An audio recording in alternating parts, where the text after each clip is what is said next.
Welcome to Paranormality Magazine. Each week, Paranormality Magazine explores all Fortean subjects, from phantoms to UFOs and every cryptid creature in between. Each week, you're treated to a collection of well-researched and investigated stories, interviews, and reports on cutting-edge paranormal projects and topics they know you crave.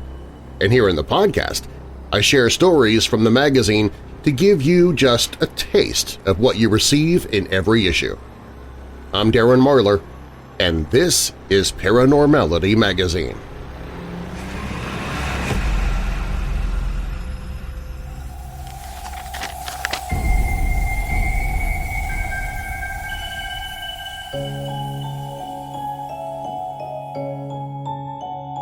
We begin with a story of time travel, but not through a time machine, but a time portal.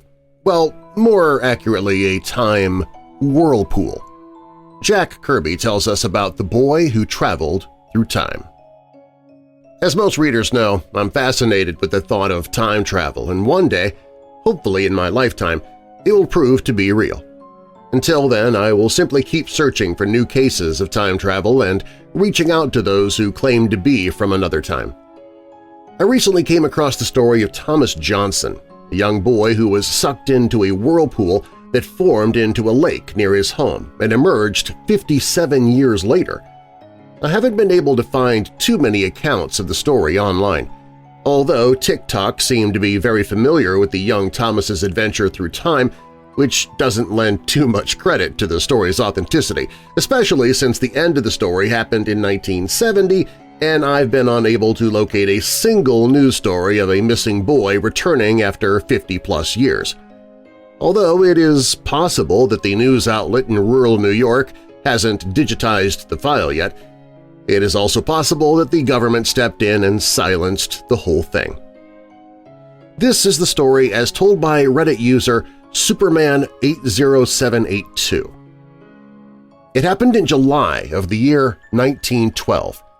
Thomas was a common child of 10 years who lived with his parents on a farm in New York, but one day when Thomas was playing with his friends near an artificial lake that was also part of his father's farm — it was already there when his father had bought the farm — his father had forbidden him and his friends from playing near the lake, as he assured him that very strange things were happening around and inside. From the lake, sometimes animals that went to the lake disappeared under suspicious circumstances and never came back. Thomas was incredulous to these claims of his father and completely ignored the warnings, something that he would possibly regret later. According to the witnesses, suddenly a whirlpool began to form in that small and mysterious lake. The children were speechless, and they could only look with great astonishment at that mysterious phenomenon. Thomas could not contain his curiosity and approached a little to the lake to better see what was happening, when suddenly frightened children witnessed how that whirlpool absorbed him completely, making Thomas disappear in the water. His very frightened friends ran to Thomas's father to alert him of what had happened. His father ran quickly to the lake, but it was too late. Later, Thomas's father gave the authorities notice, and they also sought Thomas for weeks, without finding any sign of the child. His case was finally closed, and they never looked for him again. The father of Thomas always blamed himself for what had happened, because despite his warnings he felt he had not done enough to avoid the tragedy. The years passed, and the father did not finish completely overcoming the tragic accident of Thomas, but something totally unexpected was about to happen. In July 1970, almost 60 years after the tragic and unfortunate event, Thomas's father, now 91, was walking by his property and by that mysterious lake he used to travel to remember the memories of his son, when, without warning, he saw with great surprise in the strange lake a swirl beginning to form, exactly similar to the one that absorbed his son. Thomas's father watched from afar and witnessed how this mysterious swirl brought back to the surface his son Thomas, 58 years later. Thomas was totally lost and disoriented. Seeing his dad already very old naturally did not recognize him and was scared at first. but after a conversation he knew that it was his father. Thomas was now 15 years old. He'd only aged 5 years for him, while his father in the world had aged 58 long years.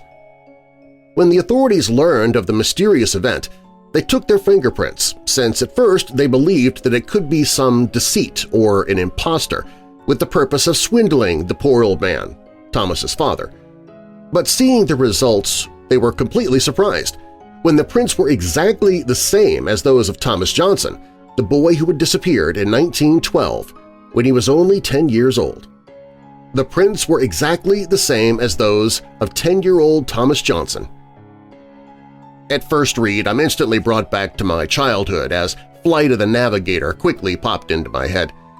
Then the more recent Prime Video series called Outer Range is a story of a man who has a strange black hole on his property that ends up transporting him to the future. With all that aside, let's look at one thing that really pops out at me. They took their fingerprints. Yes, in the 1970s, the police did take fingerprints, but they were mostly of criminals. Not to say they didn't take fingerprints, as they did think he might be a criminal. The real question is, what fingerprints did they have to reference them to? Even though fingerprinting had been around since 1000 BC, the first official fingerprint card was developed in 1908, which was 4 years before the supposed disappearance. But unless this 10-year-old was a criminal, to me it is highly doubtful that Thomas ever had his fingerprints taken. I honestly think that someone told ChatGPT to write a story about a child time traveler that sounds believable. I guess my search continues. Perhaps Ronald Mallet will succeed in his attempt to unlock the mysteries of time.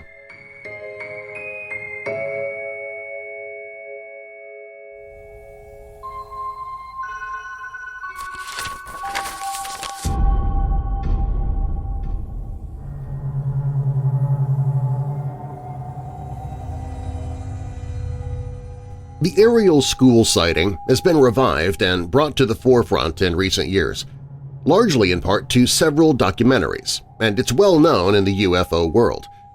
A craft landed in a schoolyard in Zimbabwe, and small, gray-like entities were seen by dozens of witnesses, all reporting relatively the same thing. Today it's considered one of the best group sightings on record. Chaz CMP from Paranormal Magazine brings us the story. The skeptical explanation used to explain it has remained the same since it first occurred – mass hysteria.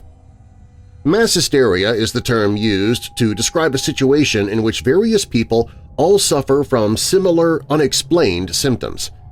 And while science is no closer to understanding how or why it occurs, they like to use it as a catch-all explanation to explain away group sightings and events that don't fit into the acceptable paradigm. Mass hysterias have occurred on every continent in the world and have affected people of all ages, all races, and cultural backgrounds. Women are oftentimes cited as being more susceptible to mass hysteria, but this is likely to be an out-of-date sexist model of thought carried over from the last century.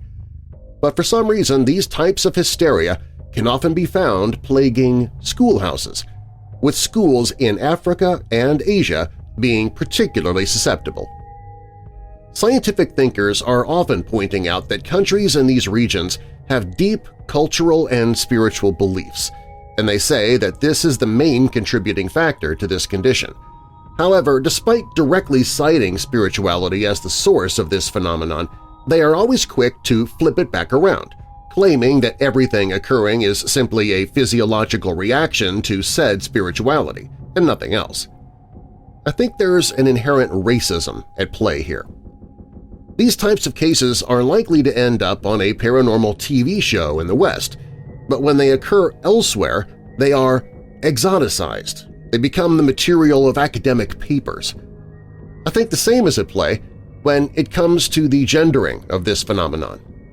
A group of men experiencing hysteria is likely to be reported as an actual paranormal event, while women are dismissed as crazy or victims of mass hysteria. So with these factors in mind, let's look at some of these reported cases of mass hysteria reported in the same region as the Ariel School.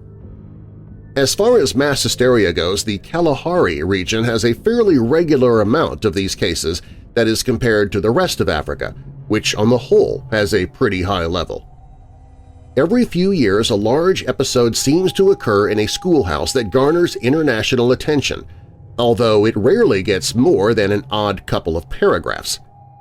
One of the most recent incidents from the Kalahari occurred in 2019 in the capital of Botswana, Gaborone.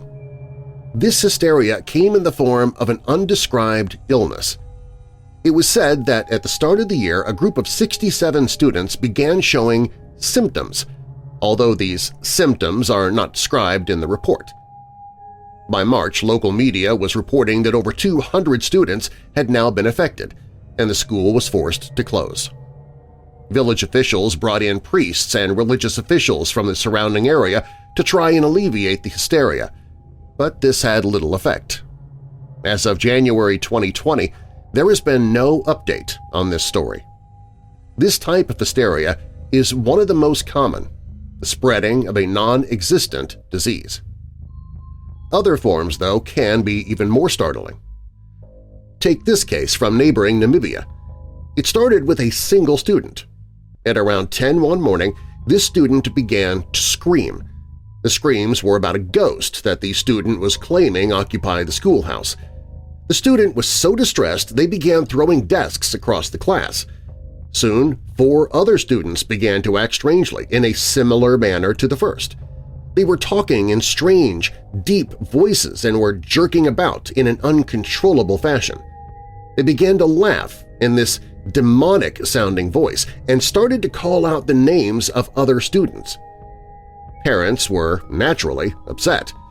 Many threatened to transfer their children. Others blamed the church, as its services were being incorporated into the school at the time. The explanation of hysteria was met with skepticism from the parents.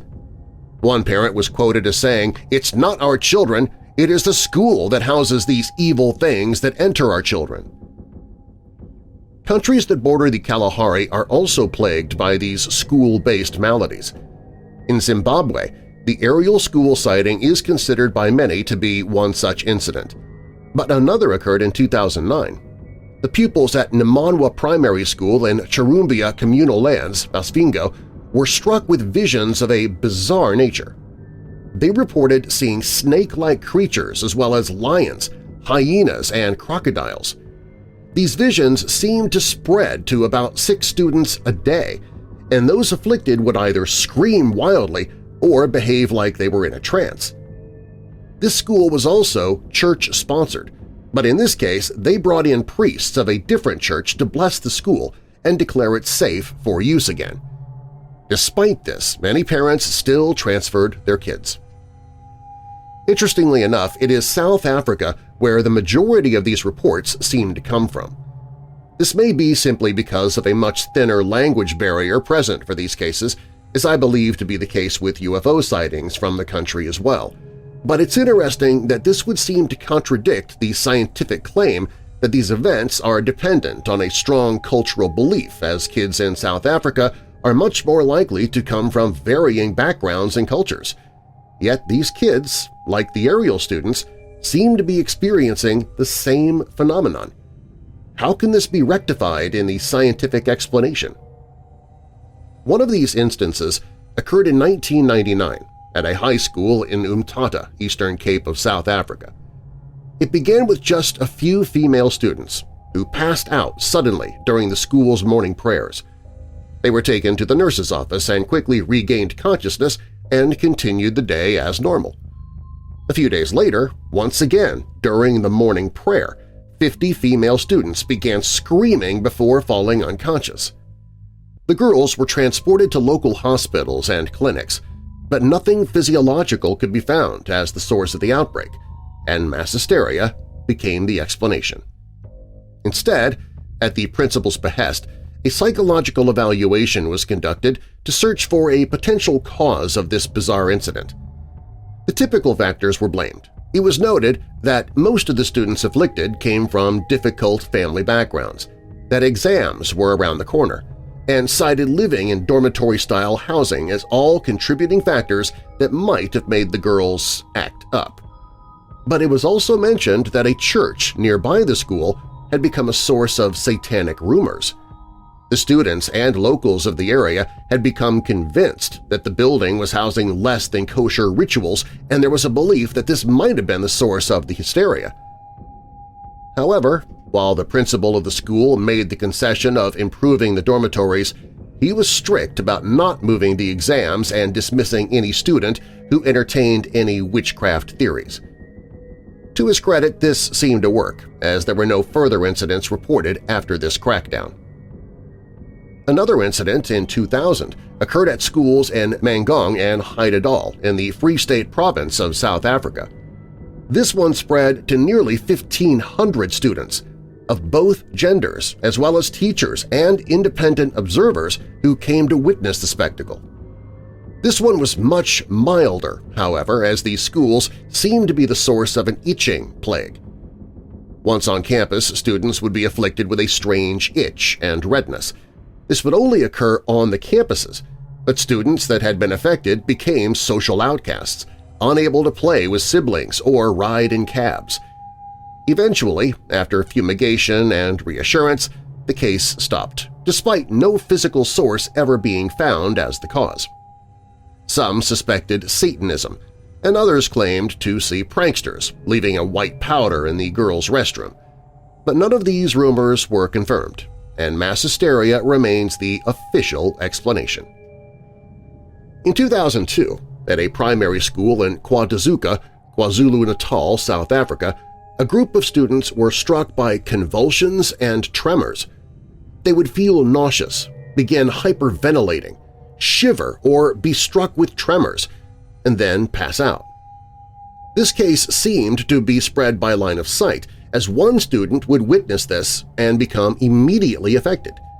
27 students were affected before it was contained. Once again, witchcraft and Satanism were at the top of the suspect list. All kids were better the next day, and hysteria was once again claimed as the source.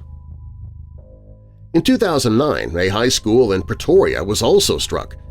It started when one girl began screaming and having convulsions. Within moments, students all over the school in various classes and grades began to show the same symptoms. This time, the episodes were blamed on the suicide of a student, which had occurred about 2 weeks prior to the incident. But oddly enough, this doesn't explain two separate breakouts that occurred in the suburbs of Sunnyside and Laudium the previous week, where students displayed similar symptoms. These students were tested for narcotics, but nothing was found in their system, and once again, the community pinned Satanism as the source. Surely a number of these incidents are actual episodes of hysteria, but why is more consideration not paid to the witnesses' accounts? More importantly, why are we dismissing them? Let's consider the Travis Walton case. Some may be familiar with the story from the film Fire in the Sky. For those who are not familiar with it, to sum it up, 7 white adult American men saw their coworkers zapped by a UFO in Arizona and sped off in fright to report it to the police. After a few days, Travis reappeared in a dazed and confused state. It's considered one of the best cases in ufology. But I can't help wonder what would have happened if the case was slightly different. What if, instead, it was 7 school-aged black African girls who reported the same thing occurring in rural Africa? Would it still have become the famous case it is today?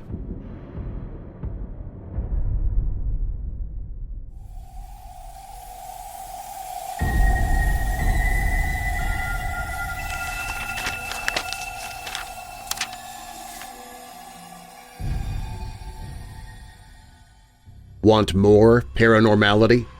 Subscribe to Paranormality Magazine, and each month get it delivered digitally or via mail in our print version. Paranormality Magazine is a collaborative endeavor featuring works from people like you who have a passion for all things mysterious and unexplained. Our goal is the pursuit of knowledge, gathering captivating stories from our own team of writers, researchers, and investigators, as well as from writers such as yourself. Each monthly issue also includes a list of paranormal, horror, UFO, and cryptozoology events around the country, incredible paranormal-themed artwork, articles and writing sent in from our readers, suggested books and podcasts to consume, and more. Visit ParanormalityMag.com and subscribe today for as little as $3.99 a month. That's ParanormalityMag.com. ParanormalityMag.com.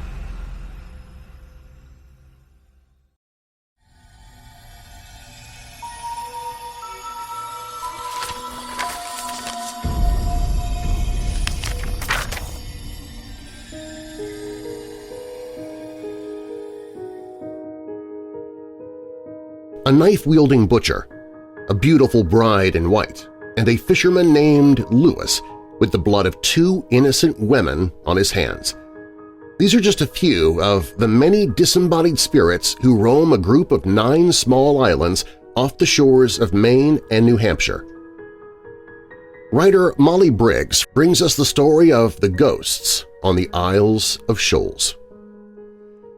Located 6 miles off the east coast of the United States are a small group of islands called the Isles of Shoals. Vulnerable to New England's cruel and unrelenting weather, it is a place where only the strong survive. The Isle of Shoals' unforgiving, rocky coastline was settled by the Europeans in the early 17th century.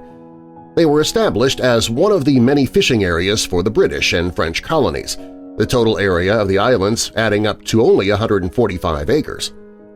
The use of the Isles of Shoals date back over 400 years. It's been used as both a prominent fishing industry and a desired vacation destination. In its infancy, it was also a place where pirates would lay low, escaping penalties for their past crimes. But pirates were not the only nefarious ones to inhabit the islands. Appledore, a territory of Maine, has the distinction of being the largest of the small islands, coming in at 0.5 by 0.6 miles wide. Philip Babb arrived with his family on the island of Appledore during the early 1660s. Babb was known to be an ill-mannered man who was known by many to be wicked and loathsome. Interestingly, he was also reported to have been a shipmate of Captain Kidd, who was said to have murdered his entire crew to protect his buried treasure hidden on the small island. Birds of a feather do indeed flock together. Along with being a less-than-desirable friend and neighbor, Babb was a butcher, innkeeper, and constable on the island of Appledore. It was in early March 1671 that the butcher lost his life. However, his spirit seems to have decided to stay. The ghostly image of Philip Babb has been seen roaming the island of Appledore's rocky shores during the dead of night. More than a few people have reported seeing a large figure with sunken eyes wearing a butcher's frock and brandishing a knife on the island. One eyewitness stated that he'd seen a mysterious figure walking along the shore of Babb's Cove one night. He described the figure as being large, with hollowed-out eyes and sporting a butcher's frock that glowed.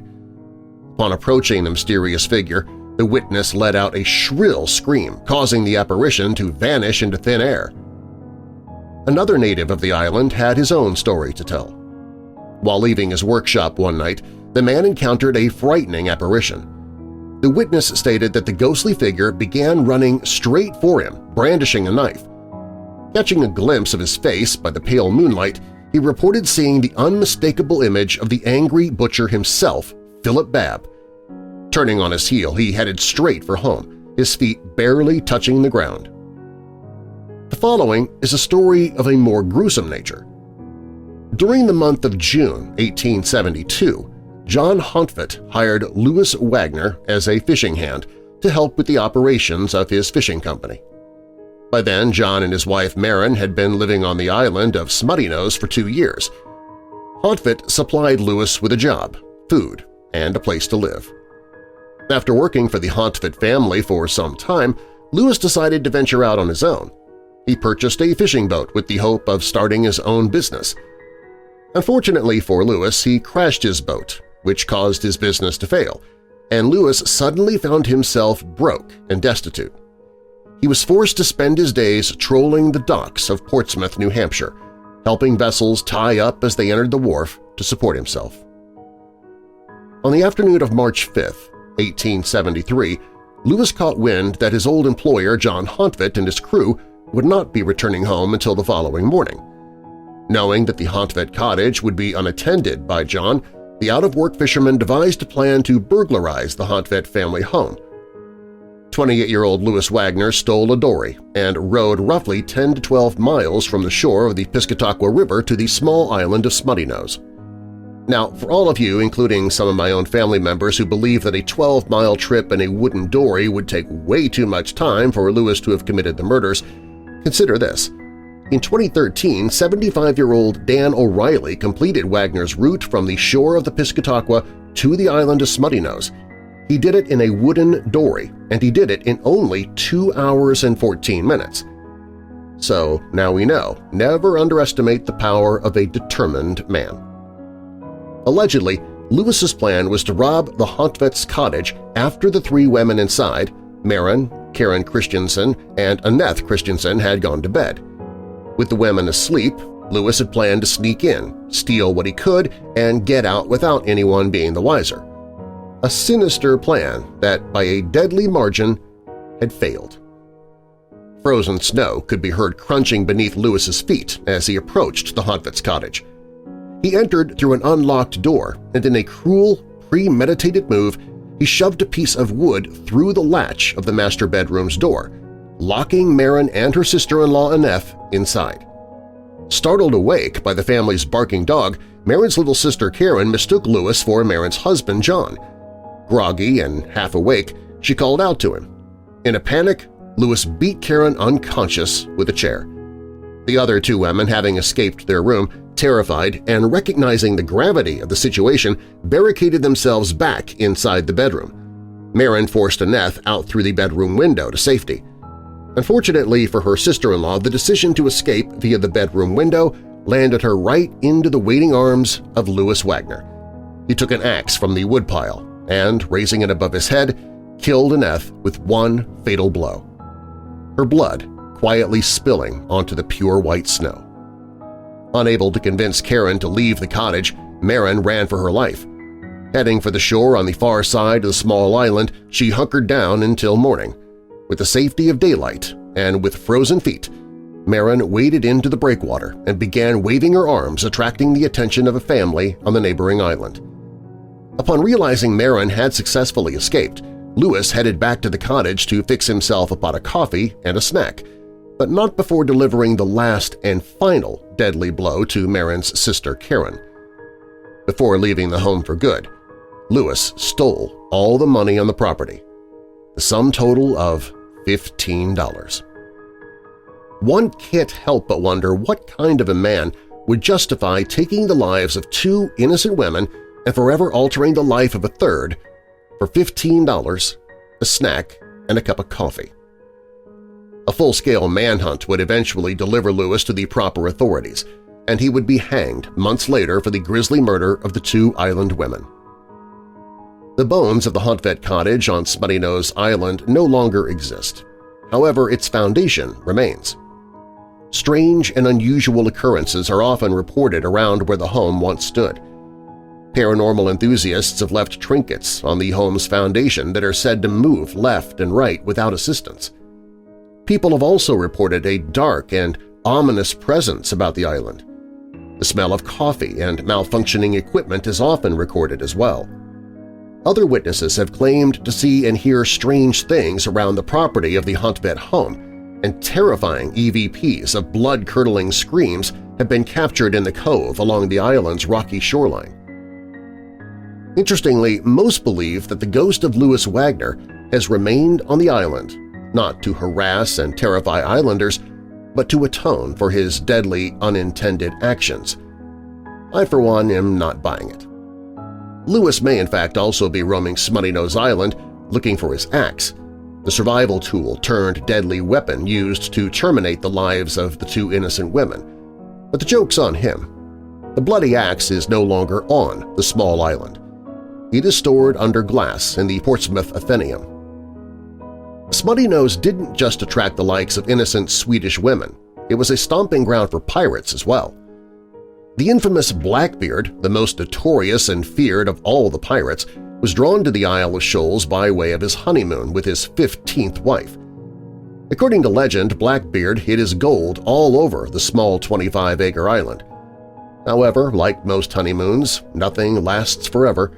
The infamous pirate was soon called away to battle British warships. Before he departed, Blackbeard instructed his wife to stay on the island and guard his gold. Alas, unlike the legendary luck of the Irish, Blackbeard's luck eventually ran out. He was killed off the coast of North Carolina. Death by decapitation, compliments of Captain Maynard. Waiting years on the tiny island for her villainous husband to return, Blackbeard's blushing bride eventually died. Never having received closure for her groom's failed return, she is said to roam the island, continuing to honor her dastardly husband's order to protect his gold. The ghost of Blackbeard's bride is also said to speak to those who would listen, assuring visitors and islanders alike that he will be back. Witnesses have reported seeing a woman in white staring out into the ocean saying, "He will be back." Eerie EVPs have been collected on the island of Smutty Nose confirming such events. Others have reported seeing the ghostly apparition of Blackbeard himself. Moving on, we mustn't forget Star Island, the island that is now considered a favorite for spiritual retreats. Once a desolate, uncharted no-man's land, Star Island has evolved into a bustling hotspot for those seeking to connect with the holier side of themselves. With little Wi-Fi, no cable, and spotty cell service, the odds are more than likely that an energetic connection would be your best and only bet. Two sisters born and raised in Kittery Point, Maine, spent most of their fair share of time on Star Island since the 1920s, and they've got a few thrilling ghost stories of their own. One sister spoke of waking up in the Oceanic house, hearing furniture being moved throughout the night in the floor above her room. Inquiring about the noise the next morning, she was told no one was up there. Attending a lecture a couple of years later, she learned the area above the space that she'd been sleeping was referred to as Ghost Alley. One of the sisters also recalled being a substitute ranger on the island of Smutty Nose. Filling in one night for the ranger on duty, she excitedly rowed her boat from Star Island to Smutty Nose, eager to embark on a solo overnight shift. A little before 1 a.m., she was awoken by the latch rattling on the back door of the Haley house. Upon investigating the noise, the rattling stopped. No sooner did she fall asleep than the rattling started again. She heard the rattling for a third time, but this time it was coming from the room underneath the stairs. Suffice to say, she was more than taken aback, as she knew she was all alone on the island. The same sister tells another scary tale of an early morning spooky experience. Pounding was heard on the front door of the Haley house, again with not another soul on the island. She also claimed to have been locked inside an outhouse on Smutty Nose Isle, with only 2 sleeping companions on the island with her. But ghostly legends are not meant for land alone. A favorite phantom story of mine tells of a ship by the name of Isidore who shipwrecked, succumbing to the deadly nature of the sea immediately surrounding the Isle of Shoals in the year 1842. People have sporadically reported seeing the Isidore patrolling the bays, but only for a few moments at a time, before her ghostly apparition vanishes before their eyes. Do ghosts exist? I'm not sure we'll ever know. However, what we know for sure is that there are 9 tiny islands quietly guarding the shores of both Maine and New Hampshire. And like all good New Englanders, she holds her secrets very close to her vest. The remote group of what some believe are uninhabitable New England enclaves hold not only chilling ghost stories worth their weight in gold, but also the gold itself. Gold that to this day Blackbeard and his obedient bride continue to guard. till death do they part.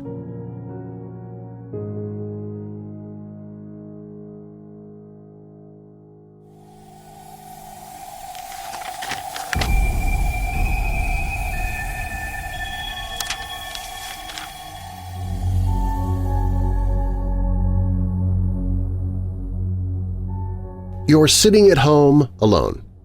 Alone except for your faithful animal companion. They stare at a seemingly empty space in the room. They appear on edge. Your cat's hair raises on its back. Your dog lets out a bark followed by a growl of caution. A chill runs down your spine as you wonder what has triggered this unusual behavior. Paranormality Magazine's Greg Morrill tells us about paranormal pets. There is a strong history in folklore of animals, their connection to the spirit world, and their ability to sense what we cannot. Cats were held in high regard in ancient Egypt, said to be magical creatures associated with protection and good fortune. Deities such as Bastet, a feline-headed goddess, was regarded as a maternal figure, representing a mother's love, both tender and protective. Since medieval times, certain pets and wildlife were considered to aid witches and healers magically in their craft. Those companions are better known as familiars. I put out the question, "Does your pet sense the paranormal?" on my Instagram account, all.the.weird, and was able to collect the following information. Monique Rose is a paranormal writer, investigator, and co-host of her podcast, Fright Life, alongside her husband Chaz. She recently made these observations. I was cleaning the bathroom last week and the rest of my family were out of the house. I love being alone and never have an issue being scared or anything.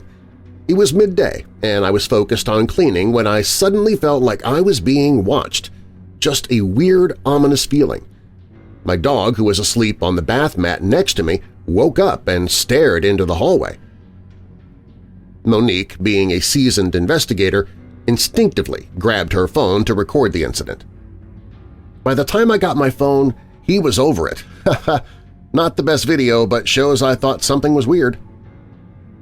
The video did appear to show the canine companion intrigued by something outside the bathroom. Carly Latham, also a writer at Paranormality Magazine, frequently observed strange behavior from her dog in her former residence. Carly says, "There were a few times he would stare at a spot on the ceiling and growl. That spot led to my bedroom. We'd be downstairs and he'd look up and growl." However, Carly remains skeptical, saying, "He barks a lot, but he doesn't usually growl with such focused attention. It could have been something critter-like. I never figured it out." My fellow Canadian paranormal enthusiast, Megan Dykeman, brought a particularly curious incident to my attention concerning her cat. While watching a documentary by small-town monsters on YouTube, both of her feline friends became alert to alleged Bigfoot noises in the documentary. Megan continues, "I've always believed animals can sense the paranormal when humans don't always. I typically always listen to any type of audio like that on headphones but had it on my TV on YouTube. The one cat ran towards it and jumped right up to the speaker, and her back was arched and she seemed very curious. My other cat, however, got super on edge. Her head was swiveling and she started breathing really heavy. She reacts like this to dogs slightly, but again, you could tell the sound was something that alerted her immediately." I feel it's important to look at the biology of animals in order to explore this phenomenon. According to pawschicago.org, a dog's sense of smell can be 100,000 times greater than a human's. They can hear sounds of much higher frequencies and at a distance of 4 times more than ours. While their vision is less focused than ours, they are proven to have a wider field of view, night vision, and better sensitivity to physical movements. AnimalWellnessMagazine.com says a domestic cat has 14 times greater smelling capability than humans. Cats' ears, which also hear much higher frequencies, contain 32 muscles compared to our 6, making them able to rotate them up to 180 degrees. With much greater ability to see in the dark, Their vision, like dogs, is less focused than our own. It's hard to say what these pets are reacting to. Was there a movement imperceptible to you? Did another dog bark down the street that you're physically incapable of hearing? Or is it something unexplainable altogether?